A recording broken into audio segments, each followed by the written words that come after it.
ကူညီတာပေးနိုင်တယ်အရောက်ကမပို့နိုင်တော့နံပါတ်၄အချက်ပြင်စင်ကနိဗ္ဗာန်အင်္ဂုတ္ထုပါဠိတော်မှာလာတဲ့အတိုင်းပြောကြပါစို့ဆိုတော့ဓမ္မာနုဓမ္မပฏิပတ်တိဆိုတဲ့ခန္ဓာအရှိနဲ့ဉာဏ်သိနဲ့ကြိုက်အောင်လို့ပါတယ်ဗျာဒီခန္ဓာရှိနဲ့ဉာဏ်သိနဲ့ကြိုက်အောင်လုပ်တဲ့ကိစ္စတော့ဆရာသမားကနီးတာပြီးနိုင်တာဘယ်သူမှထမ်းပြီးမခေါ်နိုင်ဘူးကိုဉာဏ်နဲ့ကူသွားရမယ်ဆိုတော့ဒါဖြင့်ဉာဏ်စခန်းဆိုတာအလုံးမရှင်းဘူးလားအဲ့ဒီတော့မှကိုရတဲ့တရားနဲ့ဘုရားနဲ့တော်ကဆရာသမားတွေကိုပူဇော်နိုင်တာလဲကတိညုတကတဝီဒီလို့ပြင်စင်ကနိဗ္ဗာန်အင်္ဂုတ္ထုပါဠိတော်မှာရခဲ့တဲ့ဒုံတစ်ပါးဆိုတော့ကံကျူးပြီးကြောင့်သုံးချက်ပြည့်စုံပြီးဉာဏ်ကျူးပြီးတစ်ချက်ကျူးစားလိုက်ရင်ဦးဇင်းတို့ဓမ္မတွေဘုရားနဲ့တော်ကဆရာသမားတွေပေါ်မှာတရားနဲ့ပူဇော်နိုင်ဖို့ဆိုတဲ့နောက်ဆုံးအချက်ကကတိညုတကတဝီဒီဆိုတာတော့ဒါဉာဏ်ရဲ့အကျိုးပြီးပဲနော်ဒါဖြစ်ရင်ဦးဇင်းတို့ဓမ္မတွေနိဗ္ဗာန်ဒီကံကအထောက်ပံ့အကူအညီပေးရုံပဲအရောက်ပို့တာတော့ဖြင့်ဉာဏ်ကမှအရောက်ပို့တယ်လို့ယူပါကံကိုလည်းမပြစ်ပယ်နဲ့နော်ကံကျူးပြီးနဲ့လည်းမတင်းတိမ်နေကံပြစ်ပယ်လည်းနိဒာမိစ္ဆာဒိဋ္ဌိကံကျူးပြီးကိုတာယာနေလည်းတန်တရားထွက်လာမတွေ့တော့ဘူးမျောလန်းနဲ့မြုပ်လန်းပဲဆိုတာဒီပရိစ္ဆသမုပ္ပါမှာကြည့်ရင်အဝိဇ္ဇာပစ္စယဒါကံကျူးပြီးပေါ့ဗျာအဝိဇ္ဇာပစ္စယသင်္ခါရဆိုတော့ဥစဉ်တို့ဓမ္မတွေသင်္ခါရပစ္စယဘာတို့ဝိညာဏဆိုတော့ဇာတိဆိုတော့ခန္ဓာမပေါ်ဘူးလားဒါဖြင့်ကံကျိုးပြီးလမ်းဆုံးတဲ့ပုဂ္ဂိုလ်များဟာဘု து ကြောင့်လမ်းဆုံးရတာတော့ဆိုတော့ခွန်မာကြီးစဉ်းစားစမ်းတခြားကြောင့်လားအဝိဇ္ဇာကြောင့်လားမောင်ကျော်ကျော်စဉ်းစားစမ်းဘု து ကြောင့်အဝိဇ္ဇာကြောင့်ဒါဖြင့်ဒီအဝိဇ္ဇာကဝိဇ္ဇာဥဒ္ဓပါတိအာလောကောဥဒ္ဓပါတိဉာဏ်လင်းရဖို့ကြတော့ဦးဇင်းတို့တရားဓမ္မတွေကိုဉာဏ်နဲ့ကိုလင်းနိုင်တာကတော့သမ္မာသမ္ဗုဒ္ဓဆိုတဲ့ဘုရားရှင်ကိုတော်မြတ်ကြီးများနှင့်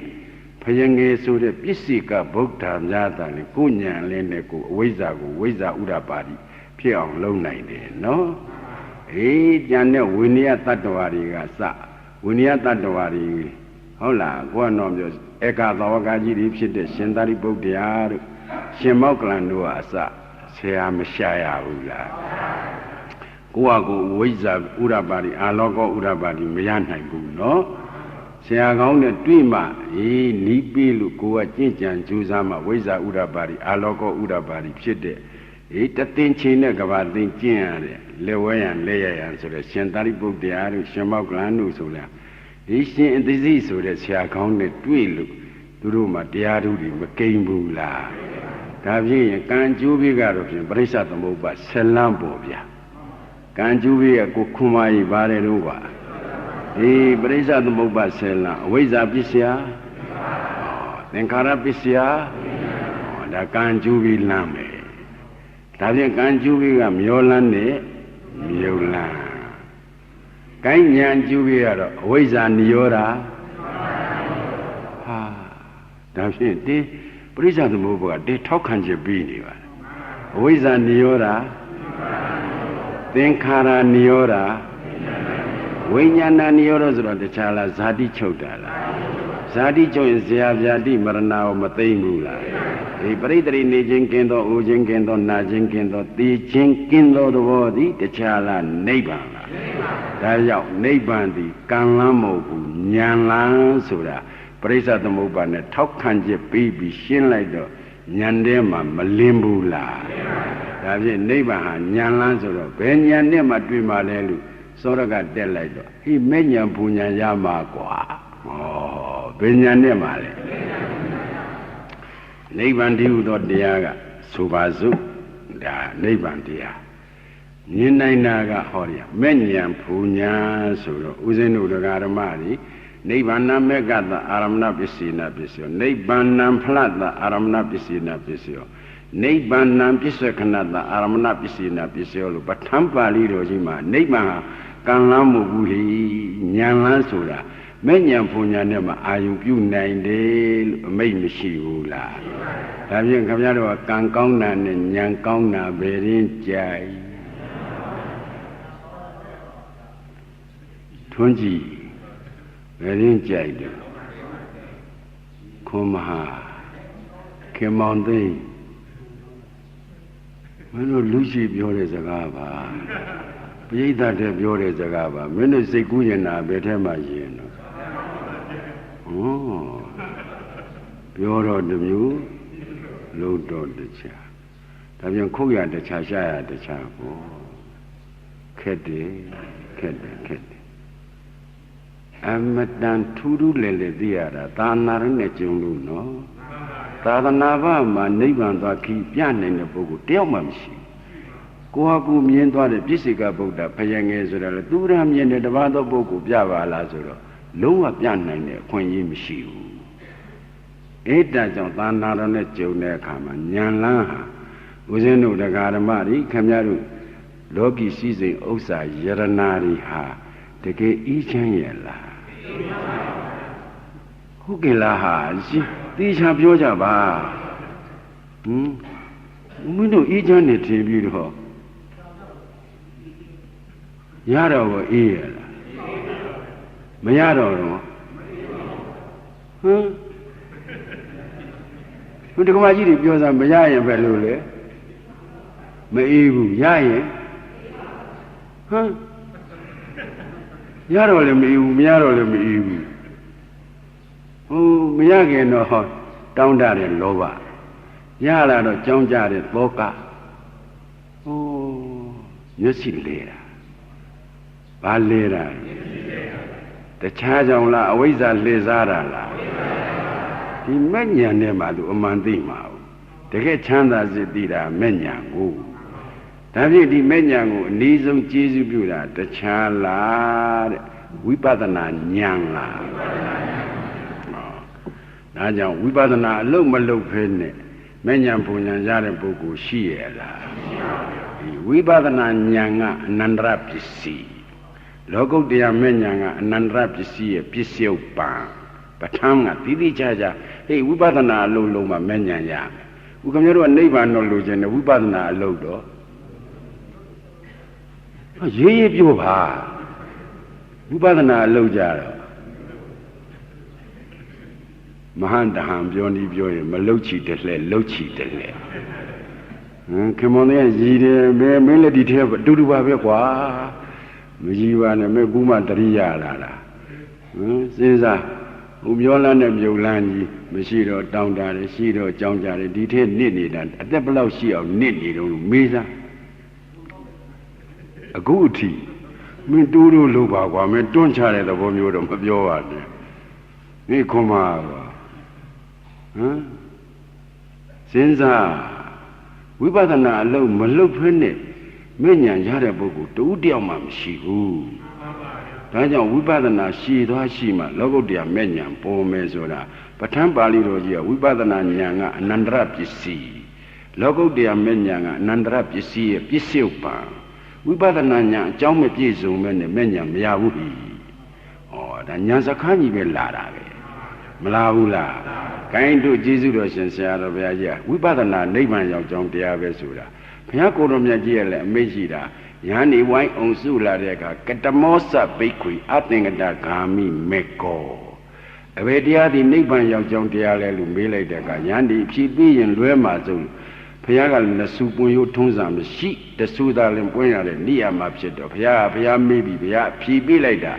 တခြားလားဝိပဿနာလားဒါဖြင့်တကယ်နိဗ္ဗာန်ဆိုတဲ့တရားကိုတွေ့ကျင်ပါတယ်မျက်မှောက်ပြုကျင်ပါတယ်ဆိုရင်ဝိပဿနာအလုပ်မလုပ်ဖ ೇನೆ တော့မရဘူးလို့မှတ်ပါခင်ဗျားတို့ဆူတောင်းတာကကံမေးဗျကာယကံနဲ့လက်အုပ်ကြီးဝစီကံနဲ့ရွတ်ဟုတ်လားဒါကံစခန်းဖြစ်နေတာမတောင်းရဘူးလို့မဆိုပါဘူးတောင်းလို့တော့မရဘူးလုပ်ယူမှဒါ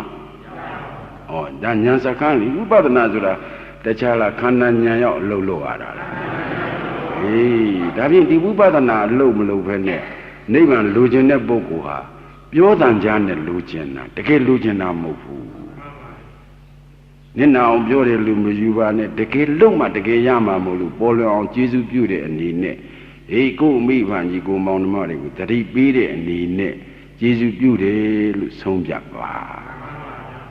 ဝိပဿနာအလုပ်ကလည်းတိတ်ခက်တယ်လို့မယူနဲ့ဆရာကောင်းနဲ့တွေ့ရင်ဆရာတော်အမိတ်ရှိလို့ငပြောသည်အခွန်တော်စားတာခက်ပါသေးတယ်ကွာဝိပဿနာအလုပ်ကမခက်ပါဘူးငပြောသည်အခွန်တော်စားရတော့မင်းတို့နေတိုင်းစားနေတာခက်ကြလားခက်ပါဘူးကွန်မဝိပဿနာအလုပ်ကြတော့မင်းကြီးမနေနဲ့ဟမ်ဟောကမောင်သိန်းခန်းနဲ့သွားကြည့်အစားဆိုတာလေစုံနေတာလေငါတော့ဝင်မကြည့်ပါဘူးအတူတူသွားနေကြဆိုတော့သိနေတာအချို့ကတစ်မျိုးအချင်းကတစ်မျိုးစုံဟောဝိပဿနာလောက်ကြတော့မနိုင်စီမှာပဲဆင်းတော့တယ်ဟိုဘောနဲ့နေလို့ရှိရင်လှုပ်လို့ရှိရင်ကိုယ်တော့ပြောလို့ဘာများဖြစ်မလို့မသိပါဘူးဝိပဿနာလောက်ကအချိန်ရွှေ့ရတာမဟုတ်ဘူးနေရာမရွေးလုံနိုင်တာထွန်းကြည့်သေးချာမှဝိပဿနာလောကနေရာရွေးရတာလားအေးသမထကနေရာရွေးရတယ်ဒါအလံ900တွေပါရွေးရတယ်ဝိပဿနာကဘယ်နေရာဖြစ်ဖြစ်ထိုင်နေနေရနေနေသွားနေနေလျောင်းနေနေဘယ်အရိယာပုဂ္ဂိုလ်ဆိုလုံနိုင်အောင်ဘုရားကတတိပဌံပါဠိတော်ကြီးကြတော့သွားရင်လည်းရှုရတယ်ကွာရနေလည်းရှုရတယ်ကွာလှဲနေလည်းရှုရတယ်ကွာဟမ်အရိယာပုဂ္ဂိုလ်၄ပါးစလုံးထိုင်ထိုင်ရရသွားသွားလျောင်းလျောင်းမရဘူးလားရဦးဇင်းတို့တရားဓမ္မဒီကျေးဇူးတော်ရှင်ဆရာတော်ဘုရားကြီးအေးသာဝကဗုဒ္ဓဖြစ်နေဘုရားရဲ့အဆုံးအမတွေကိုယ်စီကိုယ်ငါကျင့်သုံးပြီးတော့ကိုယ်အပေလေးပါးတကကိုပိတ်နိုင်အောင်လို့အဆုံးအမပေးသွားတာဒါဥဒိဋ္ဌပြီးကျေးဇူးပြုတယ်လို့ဆုံးဖြတ်ပါရှင်းနေနော်ဒါဖြင့်အခုဝိပဿနာလုံးကနိဗ္ဗာန်ရောက်ကြောင်းတရားအမှန်ပဲဆိုတာတော့ကိုရှင်းသွားပြီသို့တော့ဝိပဿနာလုံးမှုနဲ့ဒိဋ္ဌိဖြုတ်မှုဘယ်ရင်ရှိထားရဒါထိုးထိုးထွန်းထွန်းပြောသွားတာရှိကတော့စိတ်လိုက်တဲ့ပရိအနိစ္စကအပပေါင်းဘလောက်ဒုက္ခကအပပေါင်းဘလောက်အနတ္တကအပပေါင်းဘလောက်မြင်းပြီးစိတ်တာလားအရစိတ်လားအပကြီးပြီးတရားရှင်လုံးဘဏ္ဍပတ်စိတ်တာမြင်းပြီးစိတ်တာမဟုတ်ဘူးရှိတုန်းကဆရာတော်ကြီးတစ်ပါးကတောရရမှာသတင်းသုံးပြီးတော့အေးသူကသူတစ်ပါးတဲ့ကြင့်ကြံနေတာလွန်ကျင်ညိုကြတော့ဥပုံတွေကြတော့လာကြတော့ပုံလီရွာနီးချုပ်စားကကျောင်းပေါ်အတက်မခံဘူးဆရာတော်ကြီးကအောက်ကနေသီလယူရတယ်အပေါ်ကနေသီလပေးတယ်အဲ့ဒါနဲ့ရှေးဆရာတော်ကြီးတွေကအဲ့နဲ့သူတို့ကညနေဆောင်မပြန်ခင်လေးမှာဆရာတော်ကနင်တို့ပရိမြဘယ်နှပတ်ရလဲတယောက်က2ပတ်တယောက်က3ပတ်တယောက်တယောက်ပိုးပြောတာပေါ့လေအသာလိုချင်တာကိုဒီတော့ဆရာတော်ကြီးကနင်တို့တော်တော်ရတယ်ငါအခုမှနှလုံးရတယ်ဟိုသူကအမြင်စိတ်ကိုဟောအရာကိုတခါတည်းကိုပရိဖင်ကောင်းကြအောင်ချစ်သိမ့်နေတာပဲထွန်းကြည်မင်းစိတ်ခဲ့တာများလာပါပြီကွာခွန်မာတော့စိတ်တယ်ကွာငါသိတယ်မင်းပြောချင်လို့ဘောင်းငါတက်ရပြောရမှာအာနာလို့ပါရှင်းရှင်းရလားအမြင်စိတ်လားအရာစိတ်လားအရာစိတ်ကွာဒါဖြင့်ဝိပဿနာဆိုတာနောက်ထားပြီးတော့ဒိဋ္ဌိအရင်ဖြုတ်ရဒိဋ္ဌိဆိုတာဦးဇင်းတို့တရားဓမ္မတွေအမြင်မှကိုဒိဋ္ဌိလို့ခေါ်တယ်ဟုတ်လားရှိနေတာကယုံနာခန္ဓာအာယရဏတ္တဓမ္မအကြောင်းအကျိုးတွေဆက်နေတာအဲ့ဒါကိုပုဂ္ဂိုလ်တ attva ငါသူယောက်ျားထင်လို့ရှိရင်တခြားလားသက်ကာယဒိဋ္ဌိလားခိုင်တယ်မြဲတယ်တည်တယ်တတ်တယ်ဘဝကူးတယ်ဘဝပြောင်းတယ်အသက်ထွက်တယ်လို့ယူတာတခြားလားတတ္တရဒိဋ္ဌိသိရင်ပြတ်သွားတာပဲကွာဆိုတာတခြားလားဥစ္စေရဒိဋ္ဌိဒီဒိဋ္ဌိ၃မျိုးအသိဉာဏ်နဲ့ပထမစင်ကြယ်အောင်လုပ်ရမယ်ဒါဝိပဿနာရဲ့အကြီးဆုံးအန္တရာယ်ပဲမဲ့ဉာဏ်ဖုံဉာဏ်ရဲ့အကြီးဆုံးအန္တရာယ်ပဲအကြီးဆုံးအန္တရာယ်ဆိုတာဥစဉ်တို့တရားဓမ္မတွေဒိဋ္ဌိရှိရင်ပယ်လေးပါလွတ်ကြလားဒါဖြင့်ဥစဉ်တို့တရားဓမ္မတွေစဉ်းစားဒီဒိဋ္ဌိလောက်အပြစ်ကြီးတာရှိရလားအလွန်ကြီးကျယ်တဲ့သဗ္ဗညုတဉာဏ်တော်ကြီးနဲ့တန်ရုပ်ပါဠိတော်မှာဟောထားတာတတ္တိယဝိယဩမတော်တရှမနောမတ္တိသက်ကာယဒိဋ္ဌိဘာဟာနာယတတောဘိက္ခုပရိပ္ပစီ တယောက်သောပုဂ္ဂိုလ်ကတယောက်သောပုဂ္ဂိုလ်ကိုလှမ်းနေပြင်ဒီပုဂ္ဂိုလ်လှမ်းချက်မိမှဆိုလို့ဒီဘောဝမှာကြောက်လို့အများဆုံးမလျှောက်ဘူးလားအကြောင်းမသိလို့စီလိမ့်ထားတဲ့အုတ်ခေါင်းမီးလောင်ရင်လည်းအများဆုံးမငြိမ့်ဘူးလားအဲ့ဒါကိုကိုတော်ကြီးကအလွန်ကြီးကျယ်တဲ့သဗ္ဗညုတဉာဏ်တော်ကြီးနဲ့ရင်ဝလန်စုအုတ်ခေါင်းမီးလောင်အဲ့ဒါနောက်ထားပါကွာဒိဋ္ဌိအရင်ဖြုတ်ပါအကြောင်းသိလို့လှမ်းချက်မိလဲမောင်းကျော်စဉ်းစားကြည့်တခါပဲသိအကြောင်းသိလို့စီလိမ့်ထားတဲ့အုတ်ခေါင်းကိုမငြိမ့်နောက်ကြရင်အငြိမ့်နောက်ကြရင်လဲတခါပဲသိဒိဋ္ဌိကတော့တခါသေးလားအချင်းချင်းပြအောင်သိမှာ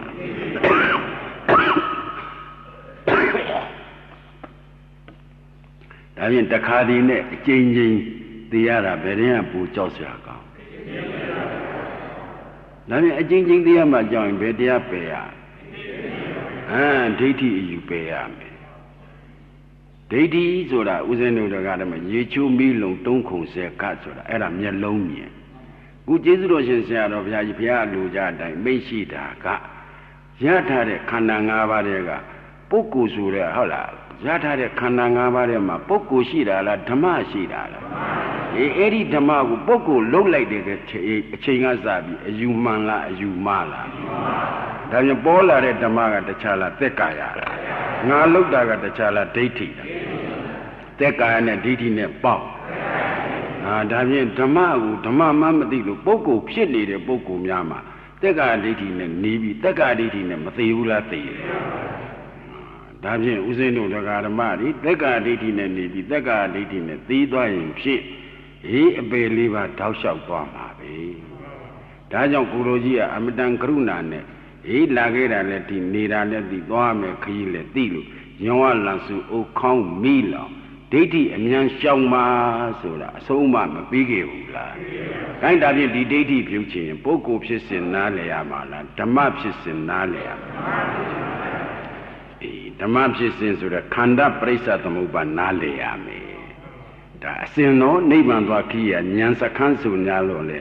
အစဉ်နဲ့သွားမှရမယ်အစဉ်ကြော်လို့ရပါမလားမရဘူး။ဒါဖြင့်ခန္ဓာပရိစ္ဆသမုပ္ပါဓမ္မဖြစ်စဉ်နားလည်မှဟောဒီကဒိဋ္ဌိဆိုတဲ့အယူမားတွေကိုအသိဉာဏ်နဲ့စင်ကြယ်တဲ့သဘောမရောက်ဘူးလားရောက်တော့မှကိုယ်စိတ်နဲ့လျော်တဲ့ကမ္မထာကိုဟောခန္ဓာဉာဏ်ရောက်အရှိနဲ့အသိနဲ့ကြိုက်အောင်လုပ်ရင်ဒါဝိပဿနာဉာဏ်မကိန်းဘူးလား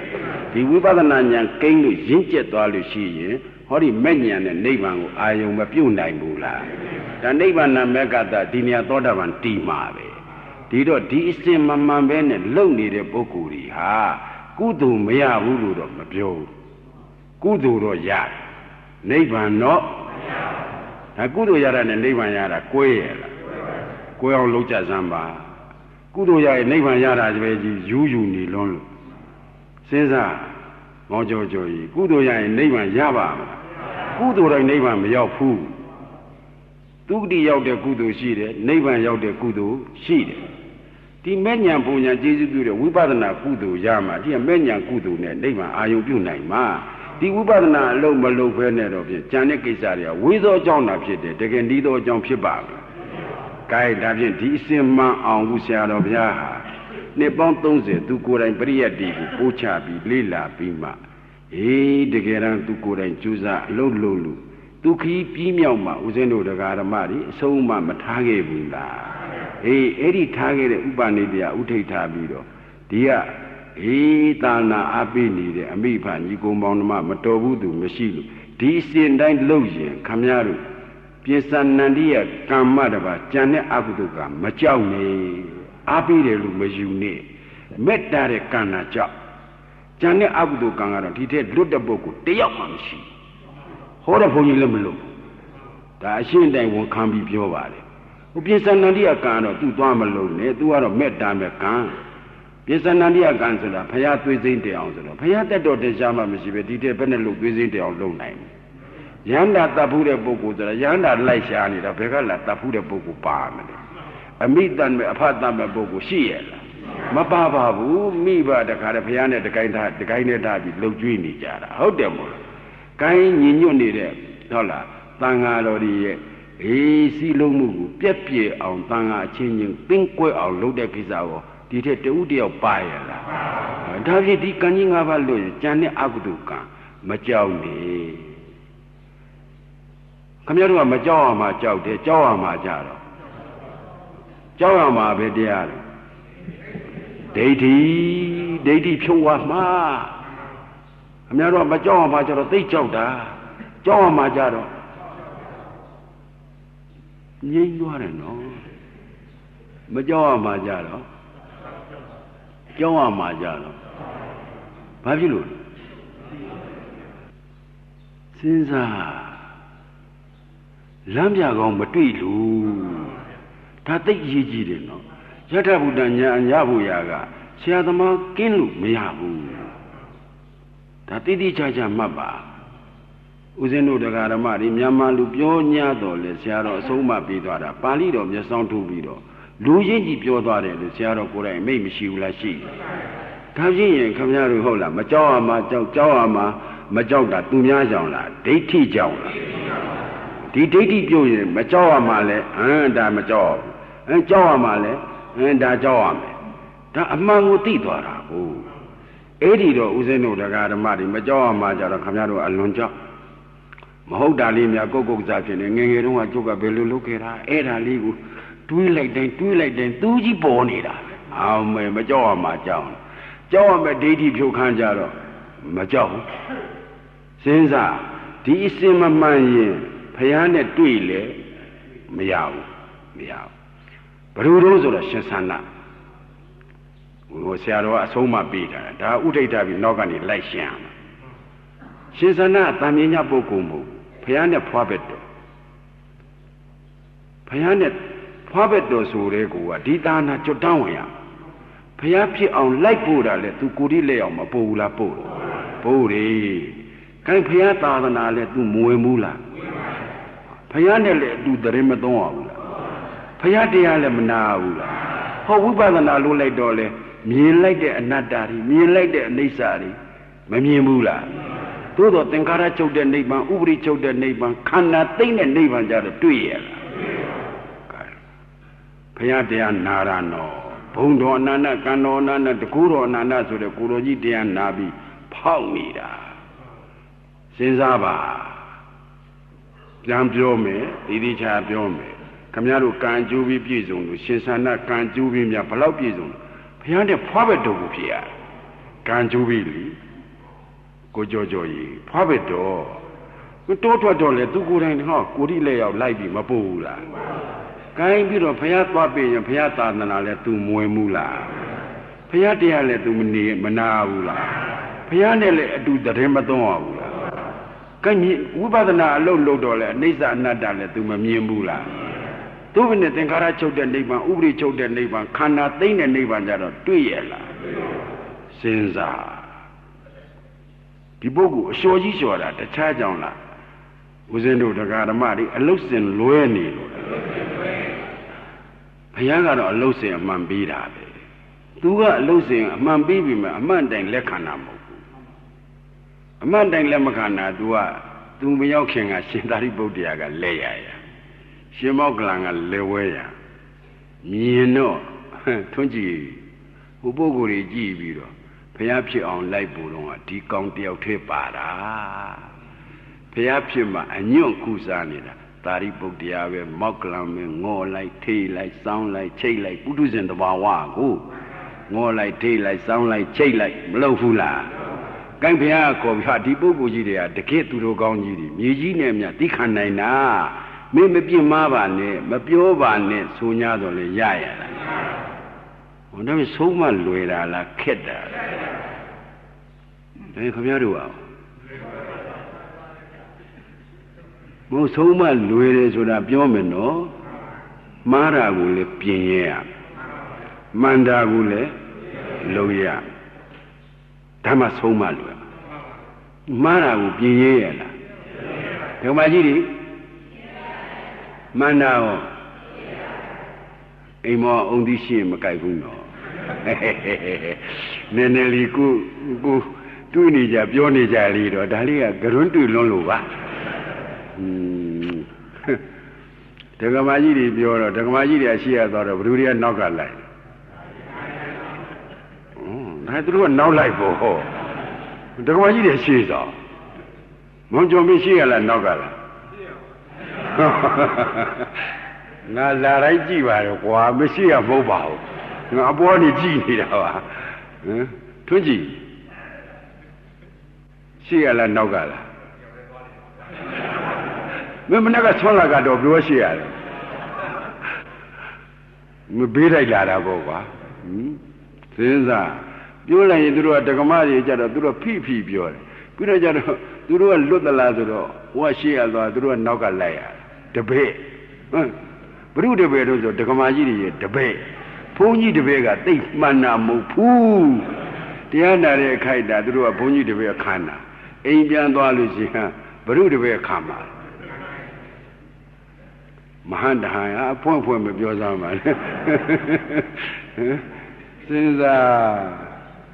မလီခင်ဗျားတို့စိတ်ဓာတ်ဒီဘုန်းကြီးစီရောက်မနှဲဆွဲရတယ်တရားသားကြီးပြောဟိုဧကဂရကြာသွားလို့အခြေအနေကြည့်ဟောနေရတာစဉ်းစားကြဟုတ်လားသုံးမကက်တာမှားတာလည်းမပြင်းရဘူးမှန်တာကြတော့လေမလုံရဘူးဒီတလုံးသေးချာမှတ်ပါမှားတာကိုလည်းပြင်းရရမှန်တာကိုလည်းလုံရရဓမ္မဆုံးမလွယ်မှာဟိုဒိဋ္ဌိကတတန်တရားလုံးကမှားတယ်အမှားဟမ်ခုတဘွားတဲ့မှားတာလားတတန်တရားလုံးမှားခဲ့တာလားဘုရားကြီးပွန့်သွားတာခင်းကဘလောက်သင်ပေါင်းနဲ့အများအည်အတွက်မရှိဘူးဣရိအမမပြင်ခဲ့တာတဆူမတွေ့တဆူတော့တွေ့ရမှာပေါ့ဗျာဒီသာသနာနဲ့မတွေ့ခင်ကရှေးကသာသနာနဲ့တွေ့လို့ဒီသာသနာလာတွေ့တာပေါ့ဟုတ်လားဟိုကအကြောင်းမပြည့်စုံဝင်နဲ့ဒီသာသနာလာပြီးဘယ်တွေ့ပါမလဲဟုတ်တယ်မဟုတ်လားသို့တော့ဘုရားရိတာအဆူဆူပွင့်သွားလို့ကျွတ်တန်းနေဘုရားတဆူမှာ24တင်ကြီးကုရီ80ဘိုးကြီးသသိန်းကျွတ်တန်းဝင်တဲ့ဟောဒီဘုန်းကြီးကစပြီးမပါတာဘာဖြစ်လို့ဆုံးမခဲ့လို့ဘုန်းကြီးရှင်သာနာကြည့်လीဘေးအဖက်ဖက်ကပြည့်စုံနေတာကိုပဲဘုရားကိုယ်တော်တိုင်ဆုံးမတာဟာဒီပုဂ္ဂိုလ်ကြီးတွေကမြေကြီးနဲ့မြတ်သိခံနိုင်တဲ့ပုဂ္ဂိုလ်ကြီးတွေသူတော်ကောင်းကြီးတွေမင်းမပြောနဲ့မဆိုနဲ့ဆို냐တော့လေသူ့ညင်ဖြောက်ကြလားဦးလည်းခင်ဗျားတို့ဘုန်းကြီးရှိတော့မရှိပါဘူးခင်ဗျာဘာမှမလုပ်ပါဘူးခင်ဗျာမဲပြောကချိုလိုက်တာလေမလီပုတ်တင်ညူခေါင်းငိမ့်တယ်လို့ဘုန်းကြီးကိုခေါင်းငိမ့်လိုက်အောင်ပြောနိုင်လားပြီးတော့ကြတော့အိမ်နဲ့သွားကြည့်ရောရှုပ်ရှက်ဒီဘယ်အိမ်မှပင့်လို့မကြွတာအဲ့ဒီအရှုပ်တွေကြောက်လို့မကြွတာဒီရှုပ်တွေကကိုယ်တော်ပြောလို့စဉ်းစားဒိဋ္ဌိအယူနော်တစုံတစ်ခုသောမမှန်တဲ့အယူကိုမှန်တယ်လို့ယူရင်သစ္စာနဲ့လျော်တဲ့ညာမရဘူးကွာဒိဋ္ဌိယူကမဲ့တာတာကိုကဲနာယတုတိတားရလားနိဗ္ဗာန်ကြတော့စဉ်းစားဘုံအပြင်ဘဝတိုင်အောင်ဒိဋ္ဌိကအုပ်ချုပ်တယ်ညာအပြင်ဂုတ္တဟုတိုင်အောင်သူအုပ်ချုပ်တယ်မဲ့ကြမှာနောက်ဆုတ်ပြေးရတာစဉ်းစားစမ်းဥပဒနာလောက်များတော့သူကမဖြုံးသေးဘူးမဲငြိမ်ယုံရှိတာဗျာပြေးမယ်လို့စိတ်ကူဝုန်းဝင်ပူသေးတာမင်းဒီလောက်အမြင်တန်တော့ပေါ့ကွာမင်းအသက်နဲ့ဆိုစိတ်ချရတော့ပါခွန်မာတို့တွေ့နေပေါ့ကွာငါမင်းတွေ့နေတာသိတယ်မဟုတ်ဘူးလားဒီကြပေါ့ဟုတ်တာပေါ့ကွာဘယ်မဟုတ်ဘဲနဲ့ပဲပြောရပါ့ဒါလို့ဆိုရင်စိတ်ချရတော့လို့ရလဲတခါတည်းကြွအောင်လို့အောင်လုံးလိုက်ပါလားဆိုတော့ခန္ဓာငဲ့တယ်ငဲ့တာပါဆိုတော့တတ္တရဒိဋ္ဌိအလုံးတောက်စရာကောင်းတယ်နော်ဒိဋ္ဌိကအမျိုးမျိုးဝင်ပြီးတော့ပူးတာအဲ့ဒါကြောင့်ဘုရားကယုံဝလန်စုအိုခေါမိလောင်ဒိဋ္ဌိအမြန်ရှောင်ဆိုတာသူကနာယတုတိမတားဘူးပြမပြတိုင်အောင်မတားဘူးနိဗ္ဗာန်ကြမှာကန့်ကွက်တာဗျအကြည့်ကြကန့်ကွက်တော့တာအဲ့ဒါကြောင့်ဦးဇင်းတို့တရားဓမ္မတွေဒိဋ္ဌိပြုခံပြောရမယ်ဆိုတာတန်မြညာနားနဲ့မနာနဲ့ကတ်သက်နဲ့တကူကတ္တန်တရားနဲ့တဏှာနဲ့နာပေါ့ပေါ်လေးမနာလိုက်နဲ့ကတ္တန်တရားလုံးကအဲမောင်ကျော်ကျော်မင်းဒိဋ္ဌိပြုတ်ခဲ့ရလားမပြုတ်ခဲ့လို့ခုတည်းတိုင်နဲ့ပုထုဇဉ်ဖြစ်နေတာပေါ့ကွာဒီဘုန်းကြီးကပြုတ်ခဲ့ရလားပြုတ်ကိုမပြုတ်ခဲ့ဘူးခုတည်းတိုင်နဲ့ပုထုဇဉ်ဖြစ်နေတာဒါဝန်ခံပြီးပြောပါလေဒိဋ္ဌိမပြုတ်လို့ဘောဒီပြန်လူပြည်ပြန်ရောက်လာဒိဋ္ဌိပြုတ်လို့ရှင်တဆူဆူသောဘုရားနဲ့ကြွတောင်းဝင်ပြီးအဲ့တော့တန်မြင်ညာလေးမတွေးကြပါနဲ့ဒ ဒီတရားကိုတသက်နဲ့တကူတသံတရားနဲ့တဏှာနဲ့နာစမ်းပါဆိုတာတသံတရားလုံးကမပြုတ်ခဲ့တဲ့ဒိဋ္ဌိအဲ့ဒီတော့ဦးဇင်းတို့တရားဓမ္မတွေခုနာယီပိုင်းအတွင်းတွေကတော့ဦးဇင်းတို့လည်းညံပြီးတော့ဆရာတော်ဘုရားရဲ့ဥပနိဒေယဥဒိဋ္ဌာပြီးကျေးဇူးပြုမှာပါသို့တော့ခမရတို့ဆက်နာမှရတဏီလေးနဲ့ပြီးနိုင်ပါလေသို့တော့ခမရတို့ညာကမငုံနိုင်လို့ရှိရင်ကလေးငယ်ငယ်ဓမင်းလုံးကြီးကြီးကျွေးလိုက်တော့ဒုက္ခရောက်တယ်လို့ဖြစ်သွားမှလည်းစိုးရသေးတယ်ဒါဆရာတော်ကိုယ်တိုင်မိန့်ရှိတာနော်ဒါဖြင့်ဒိဋ္ဌိပြုတ်ခြင်းဘာနာလေမနေ့ပိုင်းကလည်းပြောခဲ့ပြီနော်ဒီခန္ဓာပရိစ္ဆသမုပ္ပါနားလေလို့ဒိဋ္ဌိယူစင်လို့ဝိပဿနာဉာဏ်နဲ့မဲ့ဉာဏ်ကူပြီးတော့သဗ္ဗညုတဉာဏ်ကိန်းတာဟုတ်တယ်မဟုတ်လားဒါဖြင့်ကိုင်းဒါဖြင့်ခန္ဓာပရိစ္ဆသမုပ္ပါနားလေရမယ်ဆိုတော့ခန္ဓာပရိစ္ဆသမုပ္ပါကိုင်းမောင်ကြောကြောကြီးဘယ်နှမျိုးရှိတုံးกว่า6မျိုးရှိတယ်ဘယ်နှမျိုးရှိတော့အလုံးဖြည့်ပေးပါဘယ်နှမျိုးရှိလဲသူဖြိုးရတော့မှဖြိုးရမှာနော်6မျိုးသောပရိစ္ဆသမုပ္ပါ6မျိုးသောခန္ဓာဖြစ်စေမျက်လုံးဘောက်ကသွားတဲ့ဖြစ်စေနားဘောက်ကသွားတဲ့ဖြစ်စေနှာခေါင်းဘောက်ကသွားတဲ့ဖြစ်စေလျှာဘောက်ကသွားတဲ့ဖြစ်စေကိုယ်ဘောက်ကသွားတဲ့ဖြစ်စေမနောဘောက်ကသွားတဲ့ဖြစ်စေ6မျိုးမရှိဘူးလားဒါပြစ္ဆုတ်ပံဟိုအတိတ်ကကျုပ်တို့လွန်ငယ်ပြီးသားသွားပြီးတော့သတ်လို့လည်းမရတော့နော်အနာကလည်းမရောက်သေးတာမစိုးရိမ်ပြစ္ဆုတ်ပံပရိစ္ဆသမုပ္ပါ6မျိုးကိုပိုင်နိုင်နားလည်အောင်လုပ်ဖို့အရေးကြီးတယ်ဒါမသိဘဲနဲ့ဆိုရင်ခင်ဗျားတို့ရှုစရာတရားလည်းအမှန်မတွေ့ဘူးဒိဋ္ဌိယူလည်းမစင်ဘူးဒါဝတ္ထုကြောင့်ကနည်းနည်းနောက်ပိုင်းကျရင်ဘုရှင်းလာပါလိမ့်မယ်ဒီတော့ဦးဇင်းတို့တရားဓမ္မတွေမျက်လုံးပေါက်ကပရိစ္ဆသမုပ္ပါဆိုတော့ဟောဒီကမျက်စိအကြည့်ရုပ်ဒီဘက်ကယူပါရုံဆင်းကိုင်တိုက်ဆိုင်ရင်ဗာစိတ်ပေါ်သူနဲ့ရှင်ပေါ်ရှင်ပဲဝေဒနာတင်ညာသင်္ခါရမပါဘူးလားကဲမြင်ပြီးတော့မြေယုံနဲ့ယက်တာလားလိုချင်လာတာလိုချင်တာကတဏှာရိုးလိုချင်တာလားဆွဲလန်းလားဆွဲလန်းတာကဥပါဒကဲအဲ့ဒီဥစ္စာလိုချင်ပြီးဆွဲလန်းလာတော့ဒီတိုင်းနေတာလားမရအရာသိမ့်ပိုက်တာလားကာမဘဝကာယကံဝစီကံနဲ့လှုပ်တော့တာကိုဒါမျက်လုံးဘောက်ကသွားတယ်ပရိစ္ဆသမုပ္ပါကဲနားဘောက်ကလည်းဒီလိုပဲနားကြည့်နဲ့အတန်နဲ့တိုင်ဗာစိတ်ပေါ်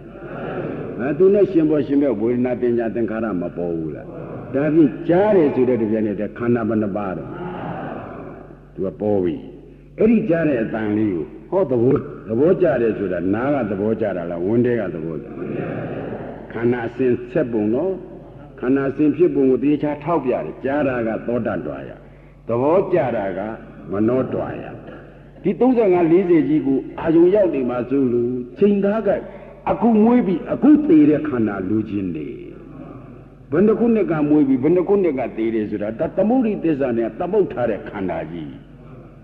ခမကြီးရှင်းရလားကွာအခုမွေးပြီးအခုသေးတဲ့ခန္ဓာသိဖို့ရေးကြည့်တာခုခင်ဗျားတို့သိနေတာကဘယ်နှခုနှစ်မွေးပြီးဘယ်နှခုနှစ်သေးတယ်ဆိုတော့ကိုလည်းသိတာမဟုတ်ကိုမွေးတဲ့အချိန်ကကိုသိရကိုသိတော့သူများပါးလမ်းစုပ်ပြီးဟိုကူသွားပြီးကြောက်ပြားကတ်တာရှိတာမင်းတို့အကခံရအောင်မစိတ်ချတို့ကတော့မိရှုခံရတဲ့ထဲပါမှာပါမင်းတို့ကအကခံရတဲ့ထဲပါအောင်ပဲရှုပဲဆိုရင်လည်းမကတ်စရာမရှိဘူးပေါ့ကွာရှုရတာနဲ့အကခံရတာနဲ့ဘယ်ရင်ကြိုက်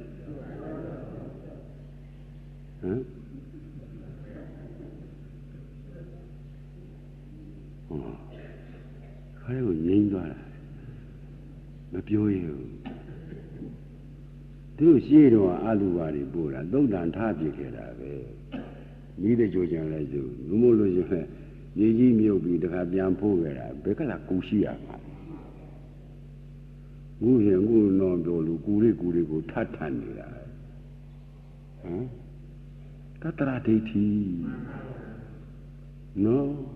စဉ်းစားခမရတို့ဗုဒ္ဓဘာသာမှာအကြီးဆုံးတတရာကကြီးစိုးတယ်ဥစ္စေတာကနိဗ္ဗာန်ပေါ်ကြမှာလာတာတိတိကျကျစဉ်းစားအဲ့ဒီတော့ဒီနားဘောက်ကလည်းတခြားဆက်လေတာလားခန္ဓာဆက်လေတာခိုင်းနှာခေါင်းဘောက်ကလည်းဗျာနှာခေါင်းနဲ့မွေးတဲ့ပုတ်တယ်ဆိုတဲ့အနတ်နဲ့တိုက်ဆိုင်ရင်နန္တိစိတ်ကလေးမပေါ်ဘူးလား ဘောလို့ရှိရင်မှုတဲ့စိတ်ကလေးဆိုရင်ဟောသဘောကျတယ်ကျွဲလန်းတယ်အဲ့ဒီနေရာလေးမှမခွာခြင်းဘူးဟောတခါတော့မလာဘူးလားလာကိုင်းလျာနဲ့ရှာနဲ့ဟုတ်လားလျာဆိုတဲ့ရှာနဲ့အရသာဆိုတဲ့ဟင်းမဟင်းကောင်းဟင်းလျာလေးတွေနဲ့မနေ့ကမစားဘူးလားဟင်းစားစိတ်ကလေးမဒီနေ့အရသာရှိလိုက်တာကောင်းလိုက်တာဆိုတာကတဏှာဒါနဲ့ကြီးပဲစားခြင်းနဲ့ဆိုတာဥပါဒာတခါတော့ပါဇတ်တဲ့ဘယ်နှလုံးနဲ့ဝါမဆငါလုံးဆိုတာမဟုတ်ဘူးမရမ်းဖြေတာခွန်မရမ်းဖြေတာဆငါလုံးကမဆငါလုံးဆိုရင်ဓမ္မတလုံးဘယ်နှချက်ဝါတော့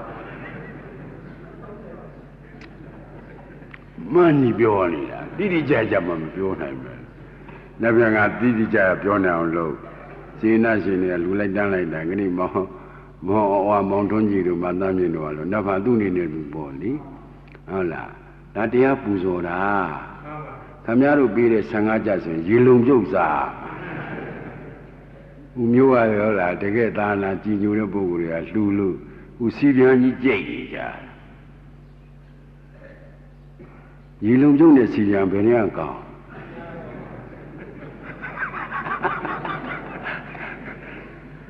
ဟမ်စိတ်ကူရပဲကွာဘယ်ရင်ကြလားကြုံရတဲ့စားပေါ့မင်းတို့ရွေးနေလို့ကတော့ဘယ်ဟန်လဲကွာဟမ်ကာယကုံနဲ့ဟောအဝိအထည်လေးတွေကြမ်းကြမ်းတန်းတန်းနဲ့ချောချောမှုမှုဘယ်ရင်ကြိုက်ချောချောမှုမှုကြိုက်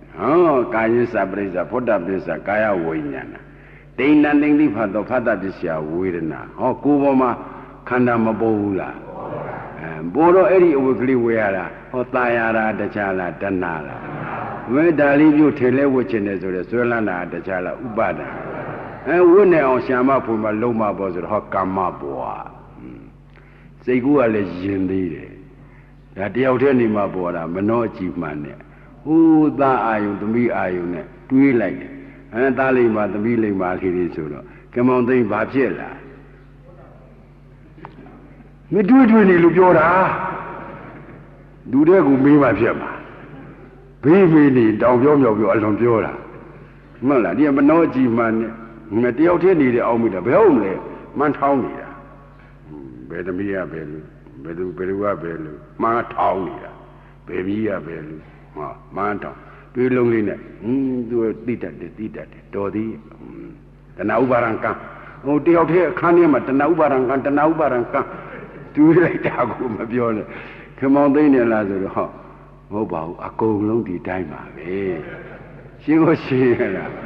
ဒါဖြင့်ဒီနေ့ခန္ဓာဆက်ကလဲလိုက်တာတော့အချိန်မောင်းဘလောက်လို့မျက်လုံးပေါက်တစ်ခုတည်းကအချိန်ဘလောက်တော့6တွာရဆိုရင်တော့တွတ်လေပြီစဉ်းစားလေဦးဇင်းတို့တရားဓမ္မဒီခန္ဓာဆက်လေဓမ္မမသိရင်ဘယ်လိုလုပ်ပြီးတက္ကာဒိဋ္ဌိဖြုတ်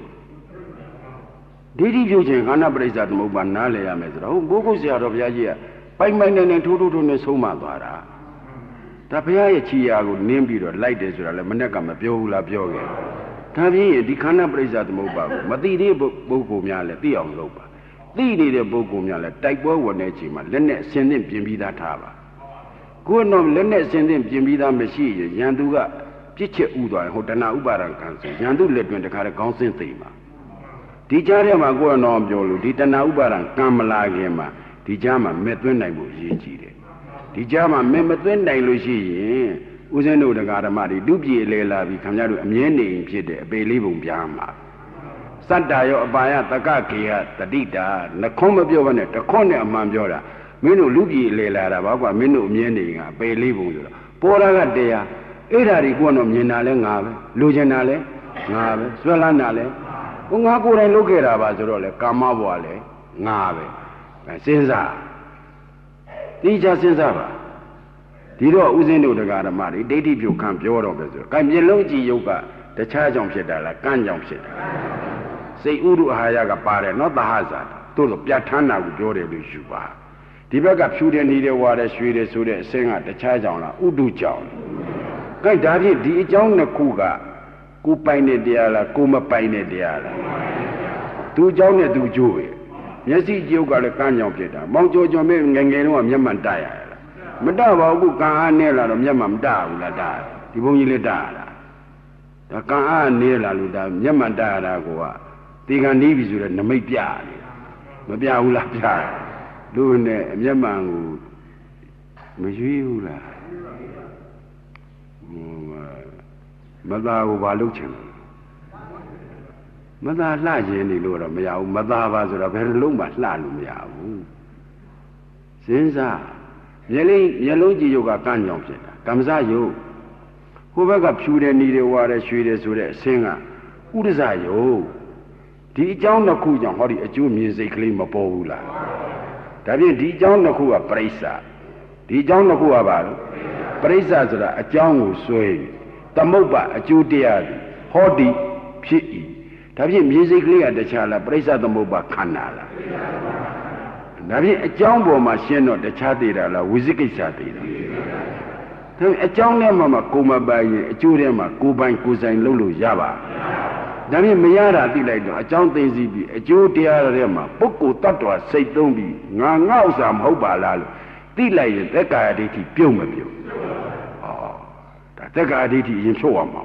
ပြီးတော့မှတတ္တရဥစေတာဖြုတ်ရမှာသူစီကံကစဉ်းစားပါနာကြည့်ယုတ်ကလည်းကံကြောင့်ဖြစ်တယ်အတန်ယုတ်ကစိတ်တစဝါရောကြောင့်လည်းဖြစ်တယ်ဥဒုကြောင့်လည်းဖြစ်တယ်ဟောဒါကြောင့်ယုတ်မှန်သမျှကကံစိတ်ဥဒုအဟာယအကြောင်း၄ပါးကြောင့်ဖြစ်ခုခမည်းတော်ခန္ဓာထဲမှာရှိတယ်မျက်စိကြည့်နားကြည့်နှာခေါင်းကြည့်လျှာကြည့်ကိုယ်ကြည့်မနှောအကြည့်အဲ့ဒါတခြားကြောင့်ဖြစ်လာတာကံကြောင့်ဖြစ်တာကိုင်စိတ်ကကြည်လင်ယုတ်ကမရှင်ဘူးလားစိတ်ကကိုတော့ဟောလားအေးတောကရောက်နေမျက်နာကြည်လို့ရသေးလားဟောစိတ်ကပြုတ်ခြင်းတယ်လို့လည်းခံရတယ်ကံပြုတ်ခြင်းတယ်လို့လည်းခံရတယ်ပြဋ္ဌာန်းတာကံနော်ဟိုရင်းတွေကအထောက်ပံ့အကူကြီးပေးတာပဲရှိတယ်ကံကတာပြဋ္ဌာန်းတာဥဒုကတော့မပြဋ္ဌာန်းဘူးလားပြဋ္ဌာန်းခင်ဗျားတို့တောင်ကြီးကိုຫນွေရသည်ရောက်ရင်ပဲအနှွေးတွေဝယ်ရတာဟိုဗမာပြည်ကတ်တောင်မကတ်နိုင်သင်္ကန်းတောင်မယုံနိုင်ဒီရောက်ခါမှသင်္ကန်းယုံရတာစဉ်းစားဥဒုကပြုတ်ပြင်းတယ်လို့လည်းမခံရဘူးလားအာဟာရကတော့မပြောခနဲ့မနစ်စောစောအာယုံဆိုရင်ဟိုကဘာစီထိုးတာမျောနေတာဘာလို့စားနေတာဟုတ်တချို့လူငယ်တွေကြတော့ခြားတာပေါ့ဟုတ်တယ်မို့လားအာဟာရကမကြွေးရင်ဟောညှိုးနေတာအာဟာရကကြွေးလိုက်တယ်ဆိုရုပ်ကရှင်းလာတာဒါဖြင့်ကိုယ်ပိုင်တဲ့တရားလားကိုယ်မပိုင်တဲ့တရားလားကိုယ်မပိုင်တဲ့တရားကိုအတ္တလို့ခေါ်မလားအနတ္တလို့ခေါ်မလားဒါဘုရားပွင့်မှာပေါ်လာတာနော်ငါကခင်ဗျားတို့ကကိုယ်ပိုင်ကိုယ်ဆိုင်နဲ့ကိုယ်မျက်လုံးကိုယ်ပိုင်တာပေါ့ကိုယ်လုံးချင်ကိုယ်ဖြစ်တာပေါ့ကိုယ်သွားခြင်းရတာပေါ့အောင်မဲလေးကံကတလှမ်းမလူနောက်တလှမ်းမပေးဘူးဆိုဒီနေရာနဲ့ဘိုင်းနဲ့လဲမှာစဉ်းစားပါနော်ဒါဖြင့်နာကအာယုံတော်ရကပြုပြင်တယ်နာကဘာပြုပြင်တာအာယုံဆိုတာပြင်ဘက်ကအစင်းအတန်အနံ့ရတာတွေးထိစရာကြံတွေးစရာဆိုတဲ့အာယုံ6ပါးဒွါရဆိုတာခမရတို့မှာရှိတဲ့အတွင်းအာယရဏ6ပါးဆိုတဲ့မျက်စိနားနှာခေါင်းလျှာကိုယ်စိတ်မရှိဘူးလားရှိအာယုံဒွါရတိုက်ဆိုင်မှာမျက်စိနဲ့အစင်းနဲ့တိုက်တော့ဘာစိတ်ပေါ့နားနဲ့အတန်နဲ့တိုက်ရင်နှာခေါင်းနဲ့အနံ့နဲ့တိုက်ရင်လျှာနဲ့အရသာနဲ့တွေ့ရင်ကိုယ်နဲ့နူးညံ့တာနဲ့တွေ့ရင်ခံစားတဲ့စိတ်မပေါ်ဘူးလားကိုယ်နဲ့ကြမ်းတမ်းတာနဲ့တွေ့ရင်မခံစားတဲ့စိတ်မပေါ်ဘူးလားစိတ်နဲ့တွေးစရာအာယုံနဲ့တိုက်ဆိုင်ဝင်သားတဲ့စိတ်ဝင်နေတဲ့စိတ်ကာမတက္ကထားတဲ့စိတ်မလာဘူးလားလားဒါဖြင့်ဥစဉ်တို့တရားဓမ္မတွေဒိဋ္ဌိကဘယ်ပေါ်မှာစွဲကျက်နာတော့ဆိုတော့စိတ်ပေါ်မှာစွဲတယ်ဆရာတော်အမိတ်ရှိတဲ့အတိုင်းပြောရရင်ဘုရားကလည်းဟောခဲ့တယ်သမ္မောတက္ကထာဆရာတွေကလည်းစိတ်ပေါ်မှာဒိဋ္ဌိအစွဲများတယ်ကြည့်ပါလားခင်ဗျားတို့ချင်းငါစိတ်မစမ်းနဲ့တော့ဟောငါစိတ်မစမ်းနဲ့ငါအလွန်စိတ်ကြီးတာမလီသူဘယ်ကိရိယာနဲ့များတိုင်းနေမသိဘူးတချို့လည်းသူကစိတ်အားငယ်တတ်တယ်ဟောဘယ်ကိရိယာနဲ့တိုင်းဒိဋ္ဌိကိရိယာနဲ့တိုင်းတာဘုရားကအရွယ်ပုံသဏ္ဍာန်ပြစရာတောင်မရှိဘူးဆိုတဲ့နန္ဒမစဉ်းစားစိတ်နဲ့ငါနဲ့ရောရင်တက်ကာဒိဋ္ဌိမဖြစ်ဘူးလားဖြစ်ဒါဖြင့်စိတ်ကတော့တစိမ့်ပြီးတစိမ့်မပေါ်ဘူးလားခင်ဗျားတို့ကနောက်ကညာနဲ့ကြည်တာနဲ့ဒိဋ္ဌိနဲ့ဆွဲတာနဲ့များဒိဋ္ဌိနဲ့ဆွဲတာများတာဗျာခင်ဗျားတို့ပြုတဲ့ကုသိုလ်လေးကတာမြင်ညနော်မိုးချိုးပြစ်တာထလက်ကာလို့မရဘူး ဟိုအတ္တိတဒါနလူရှင်မာလိကာကိုင်းဒိဋ္ဌိမဲ့ပြုတ်တော့ဘာဖြစ်သွားဟာအပေအုပ်သွားရှာတယ်စိတ်မချရဘူးအဲ့ဒါကြောင့်ဦးဇင်းတို့တရားဓမ္မတွေလူမှုတမ်းမှုနောက်ထဒိဋ္ဌိအရင်ဖြုတ်ပါဆိုတာအလူတန်းနဲ့လေဒိဋ္ဌိကပါတတ်တယ်သူတို့လူကဒီလူငါလူကဒီတဲ့သားရမယ်ဟာသူတို့တဲ့သားမှာငါကြိုက်တာသူကတစ်ဆိုင်နဲ့ဆိုရင်တို့ကနှစ်ဆိုင်မှကြိုက်တယ်ဆိုင်ပြိုင်မွဲတို့ဗမာပြည်မှာပြောတာပါရှမ်းပြည်မှာတော့ကြားဘူးပါဘူးနော်တို့ရဲ့နဲ့တစ်ချိန်ချင်းကတော့အခုရောက်ကြရကြိတ်နေတာပဲဟုတ်လားဒီလမ်းနဲ့ဒီကြိတ်နာနဲ့မိုးကိုရိတ်တာနဲ့ဓာတ်တိုးတာတော့တော်တော်ကိုအံ့ဩကိုကောင်းနေတာဟမ်ခွန်မမအိမ်နာဖြတ်မလာခဲ့ဘူးလားဖြတ်လာခဲ့တော့ဘယ်လိုအောင်မေးဝန်ဖို့စိတ်ကူးလိုက်သေးလားဟမ်တို့ယောဂီတွေပြန်သွားရင်တော့ကွာတို့အာနာလို့တော့လည်းကောင်းရိတ်တာအာနာလို့တော့လည်းကောင်းနောက်မှသီးသန့်သွားခြင်းသွားပါဒီကပြန်သွားတန်းဝင်တော့သွားပြီတောင်းမှန်ပါလေဒါကြီးအလားလည်းတောင်းမှန်ပါဘာလို့တချို့ပြောတာအရှင်ဘုရားကတရားဟောနေတယ်အပြန်ကြအကုန်ဝင်တာပဲဒီတော့ဟောတဲ့လူကိုယုံမောကွဲသွားတာပဲရှင်းမရှင်းရလားဒါဖြင့်တဏီလုံး6တာရကခမည်းတော်အထင်ကတော့ဖြင့်ငါလို့လို့ငါဖြစ်တယ်ငါစိတ်ငါနိုင်တယ်တင်တယ်အမှန်ကတော့ဖြင့်တခြားစစ်လေတာလားဓမ္မစစ်လေတာဟောဓမ္မစစ်လေတာသိတွေကပုဂ္ဂိုလ်တ attva စိတ်သုံးသွားတော့တက်ကအဋ္ဌိမပြုတ်ဘူးလားပြုတ်ကအတိတ်တုန်းကလည်းဘာဆက်လေခဲ့သိဖို့တာဒီဘဝကသုတိမနေသေလွန်တော့လေနိဗ္ဗာန်မရောက်ရင်ဘာဆက်လဲဒါဖြင့်တတန်တရားလုံးဘာဆက်လဲ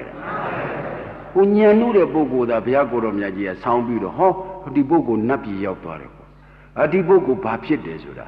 ဒါအလွန်ညံလို့တဲ့ပုဂ္ဂိုလ်ဒီဘဝမဲ့ညံဖုန်ညံမရနိုင်တဲ့ပုဂ္ဂိုလ်အထေပြဟောသွားတယ်ဒီဘဝမဲ့ညံဖုန်ညံရဖို့ကြတော့အထေပြပြောတာလားဓမ္မဖြစ်စဉ်ပြောတာလားဒါဖြင့်ခင်ဗျားတို့ပုဂ္ဂိုလ်ဖြစ်စဉ်နားတာနဲ့ဓမ္မဖြစ်စဉ်နားတာကိုယ်စိတ်ထဲမှာဘယ်တရားပေါ်မှာနှစ်ချိုက်ရှိဓမ္မဖြစ်စဉ်နာမှာဒိဋ္ဌိပြုတ်မှာပုဂ္ဂိုလ်ဖြစ်စဉ်ဆိုသူလိုဖြစ်ရပါလို့ခင်ဗျားတို့ရှေးတုန်းကငယ်တုန်းကပေါ့ဗျဥစဉ်တို့ငယ်တုန်းကဝိသခါကြောင်းမကြီးလိုဖြစ်ခြင်းတဲ့လူကူအများကြီးပဲဒကမတွေဘက်ကဒကာရီဘက်ကလည်းအာမလီအနာရဘိန်တထေးကြီးလို့ဟောမယ်ဖြစ်ချင်မှုရတယ်ငြိမ်းသွားဖြစ်ချင်မှုရတယ်ဖြစ်ချင်သလားရိုးရိုးပြောပါရိုးရိုးပြောကြရှစ်ပါးသီလကြီးယူထားတာလောကဓမ္မကြီးတွေဝိသခါလူဖြစ်ချင်သလားအလားကြီးအများဦးလက်တွေတို့ကြည့်လိုက်တာဖြစ်ချင်သူသွားတဲ့လမ်းစဉ်အတိုင်းလို့မဖြစ်နဲ့လို့မဆိုဘူးသူသွားတဲ့လမ်းစဉ်အတိုင်းသူက9နှစ်သမီးကဖြစ်တာကုတီတဲ့9နှစ်သမီးမကပါဘူးဟမ်မင်းတို့လည်းဒုက္ခတာမီ9နှစ်သားကယဟန္တာဖြစ်တာဒီတဲ့9နှစ်မကပါဘူးဟမ်9နှစ်90ကျော်ဒါကြောင့်ပို့ဆိုးတာပေါ့ကွာတရသည်တံမြာတိလိုဖြစ်နေလားမပြောကြီးလေချင်းလေးဖြစ်နေစဉ်းစားဟိုသူတို့လှုပ်တဲ့လမ်းစဉ်တော့မလားသူတို့လိုဖြစ်ရပါလို့ဆိုလို့ဖြေရိုးထုံးစံရှိရလားဘေးတစ်ပင်စိုက်ကြည့်ပါဟိုအိမ်ကလာပါစိုက်တာတယ်ကိုယ်အိမ်ကသူ့အိမ်ဖြစ်တယ်လို့ဖြစ်စေအမိတ်ပေးလို့ရရတာသူလှုပ်တယ်လို့သူစိုက်တယ်လို့လို့ရင်တော့သူ့လိုပဲလာပါဖြစ်လာမှာပေါ့ဥတော့ခင်ဗျားတို့ကအကျိုးဓာတ်ဆူတောင်းတာဖြစ်အောင်လုပ်ရမယ်အကြောင်းကြတော့အဲ့ဒါခက်တယ်ဒါဖြင့်မျက်လုံးပေါက်ကဖြစ်သွားတာလဲတခြားလားဓမ္မစစ်လဲတာလားနားပေါက်နှာခေါင်းပေါက်လျှာပေါက်ကိုယ်ပေါက်မနှောပေါက်ကလှဲတာလဲတခြားလားဓမ္မစစ်လဲတာဒါဖြင့်မွေးကလေးကတည်တဲ့အထိဘာစစ်လဲတည်ပြီးတော့လည်းနောက်ဘာစစ်လဲမှာတတန်တရားလုံးဓမ္မစစ်လဲခန္ဓာစစ်မလဲဘူးလားလဲခန္ဓာဆိုတာဘာသစ္စာလဲဟာဒုက္ခစစ်လေဒါများအားကြစရာပါရဲ့ဟောခန္ဓာစစ်လေတာဓမ္မစစ်လေတာဒုက္ခစစ်လေတာသိလိုက်တော့ Amma Mila Roma, Amazure, Nababichin, Nabaluchin, oh, the Karadati Sinwa. The Karadati Simula Sinwa. Tabi Kamaru Sinza, oh, Kam Yinekana Chotuabiro, Pekana Nation, Logenekana, Yinekana Sekudoya, Logenekana di Sekuma Bora la Manoma Bora, Milu Logena, Maminga Logena la Mimpima Logena. Have you Mina Machogan and Logena Boluyava? Have you Mina Chota like the Tatra Dati Simpson? Mimuga Jesus of you when a Logimu Pukun Yava. Have you Mimuga Jesus of you Logimu Porelu like the Bedadison? Oh, say that Dadison. Have you Mina Hana Boravelu like the Bedadison? Oh, Mimulea Chopia got it, yes, seated the war, Shimishi. Babylon was a Mimbima Logan as a Dua, Nasanation and a Designation. Have you Patama Minde, Comha Subazu? Minua Comaga, Min like it. Lujan Ejaro, Mina Comha she did. Damialuna Gilu Mima. Mamimbu. Beyond you Lindora and Yangora and Nisamu, Mamimbu. Nyam is a total thing, Mati. Who told the boy a chicken bini. That means Mina Kanda ha. Go and know of your Luwe. Kanda Poravel like the Bedadison. Mindaga. Lugina which is good the Washimishi. That means Mimu Macho when a Lugina say Shinuyava. That means Mina Sekli Chodara the Bedadison. Mimu and the Jesu Bureau, the Luginali Pogoyana, Tila in Bedadison. That means Kana said later, Dima, a Mama Piahula Piao. A Piodoma Kana Boran Kamarua, praise at the Boba Kana, don't that be am. Praise at the Boba, Poran. A John a Jew people, Yande was Sydney on lower. Machine Shinsana Chiplet. Shinsana, the Mienezurego, Kanan Yansai Bo. Piatia and Naravianele do the Rentoni, Pabado Lepsete, Suro, do a long can you be Tarebo, Dodo, do a he so marketed him, Yahula Yao. So marketed to the Amajaro, Mabi, Amale, who can never Mara Lepimu, Womaliva. Manda Lubuya le Camano Matoma. Dali would do a 3 beaver. Mara Lubuale, Pimbuyale, Wemaliva. Manda Lubuyale, Matoma. Kuhumajili, Mepino one or who another lepialayo. Kanaga de Parmaga Piel Pialayo. Ha, Darimia Piopian Ba Agua. Oh, to say them, Maboulabo. Among a Mepo Amesa, Pawella. So ye win one lad at the charge of lad, dating Messin Lola. Dating Messin Ben and Loy and Canado Soying Willa. Dating Simbi Lolushi and Canado Jeden the Sepo. They chamamba that is a loan, Tamianal, Majuan and Yamalu Bionadole. Eido Shinsana, Loda Nibono, Lazy Jory. Perhaps you be a Yazu Bima Payagoromiaji, Willu and Jama, Trento Nido. Who Kabilu Diani, the Kari Amadia, Chandan, the town that like that. Neither Mamma who are going to on what I did. On a Galuda, you will para boya. Now, since I not lay out the left, who yelled the kind of thing on what I be. We be on the Diana, I told it, and Luyaki be out the Bogu de Miaji. Who since I naga, my yauda, to go and point Yoda. Piaga Letide, Nagu, a jump you be Manteni. Ru John you be Mantel. Three Tabano. The Kugu Agushi be Manteni. Pepoma Mantedan, Boko my Bobby. Lansombido, Manteta. Nalu Boku, she knew that Jiva, a Binya Bido Nido. Nalu Binya Bogu, Atu like Pacham Lesu, Ameli Manane. Pinojano do a Coco Saga Pilla, Atu Lumiano. Odessa Coco Zaga Pella, Sierra Horete, Nabu Valley. She knew that Binyada Boku, not so Shenari Bodia, me Odessa and Mana and Coco Zana Atul, Bayam Lequal, who appear Lura Bogus or times of the Caribbean, Luyaki Bidan Yauda. Shinsanaga, appear Malwera Dide to a Piagodom Yaji, Nago, Jambu, Mantenida. Ago Yashima Manteda, no. Ago Amishiban and Mantebamla. Mamana lo toro chosia kauni. Eri do nga pradippan sabi ma di buku yam. Nga pradippan sama tu Brahmadan thazi. Eri jama siddha ka jabi doတရားရှာမယ်အဲ့ဒီတရားရှာတဲ့အချိန်ကြတော့မှသူကိစ္စပြီးမြောက်မှာခုတော့သူ့မှာပရိစ္ဆသမုပ္ပါမသိတော့ရမ်းရှူတယ်ဖြစ်နေပေါ်လာတဲ့တရားလေးအနတ္တပေါ်လာတဲ့တရားတမာရီကအားကောင်းတော့ခန္ဓာကတရားကတော့သူကမကြည့်တတ်တဲ့လူတော့မမြင်တာဘူးကြည့်တတ်တဲ့ပုဂ္ဂိုလ်တမာရီရှိလာရင်ခန္ဓာကိုယ်ကအသွားချစရာမရှိအောင်မပြဘူးလားပြပြတိုင်းဟိုကအနတ္တပြလီသူစိတ်သူဝန်းတဲ့ကဒိဋ္ဌိယမစင်တော့အတ္တကသွားပြီးတော့ဒုက္ခပေးအတ္တဒိဋ္ဌိယတက္ကာဒိဋ္ဌိယမပေးဘူးလားအနောက်ရှက်မပေးဘူးလားပေးတာဘယ်လောက်ကြာနှစ်ပေါင်း40ကျော်ကြာစဉ်းစားပါဒါဘုရားလက်ထက်ကပုဂ္ဂိုလ်ကြီးခုဘုရားပြိဋိဘံစံပြီးတာနှစ်ပေါင်း1500ကျော်သွားပြီခုဆရာတို့နဲ့တွေ့လို့ကျုပ်တို့မှာအလုတ်စင်အမှန်ရမယ်ဒါဖြင့်အလုတ်စင်အမှန်တိုင်းဝိပဿနာအရင်လောရမှာလားဒိဋ္ဌိအရင်ဖြုတ်ရမှာဒိဋ္ဌိဖြုတ်ခြင်းတော့ဘာနာလဲခန္ဓာပရိစ္ဆသမုပ္ပါဓမ္မစစ်ခန္ဓာစစ်လေးပုံကိုနားလည်ရင်တက္ကာဒိဋ္ဌိမစင်ဘူးလားခန္ဓာချုပ်တာသိရင်သတ္တရဒိဋ္ဌိစင်ရှင်းပြောပါခန္ဓာချုပ်တာသိရင်ချုပ်သွားတဲ့ခန္ဓာကနောက်ပေါ်တဲ့ခန္ဓာကိုကျေစုပြုပုံသိရင်ဒါခမရတို့ဒီနေ့သုလသောတာပန်ဆင့်ကိုရအောင်ကျေစုပြုတယ်နတ်ဖန်မှာမဟာသောတာပန်စခန်းကိုတက်လှမ်းတယ်ခဏတော့နိုင်စီလို့တော်ကြအောင်စို့